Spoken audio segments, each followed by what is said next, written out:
This is Daily Gains. Welcome back. I'm Jeremy. And I'm Dave. It's time to get it in. Let's get going. James 3:5. So also the tongue is a small member, yet it boasts of great things. How great a forest is set ablaze by such a small fire. I was listening to a podcast describing the intricacies of ice hockey. And I know nothing about it. So a complete novice learning things. And they're talking about the enforcers and what was being described in this podcast about the role of the enforcer by a guy who was an enforcer is that the enforcer is there to create chaos in order to protect the people on his team for whom he cares very deeply. And so an enforcer will use whatever means are necessary, and the main means at his disposal are his tongue and his brute size and his physicality and his banter, his smack talk, and then his fists. Those three things, fists, tongue, and body, to create chaos.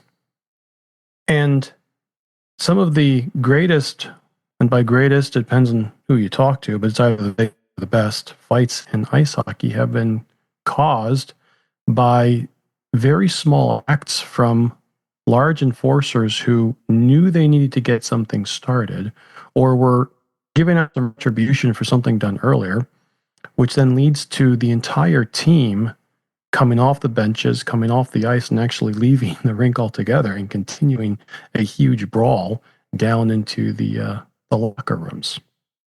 And what most of these guys will use is the same thing that has made Kevin Hart an amazing entertainer. It's that tongue. Just waggle that tongue. How quickly can someone who is able to smart off at the mouth get under your skin, regardless of how big you are, how smart you are, how tied up you are? If they can see it and they can say it, they can light that fuse under you. I know it's happened to me. I know I've tried to do it to other people. And, according to Kevin Hart, he used it as a self-defense mechanism. It's extremely powerful. I think the question is, do we use that power for good or for evil? And Scripture makes it clear you can't do both. Do we use it to bless our brothers and sisters? Or do we use it to tear them down? Do we use it to worship God? Or do we use it to tell ourselves things that are not true? And so one of the things that comes out of this is your self-talk. What are you telling yourself?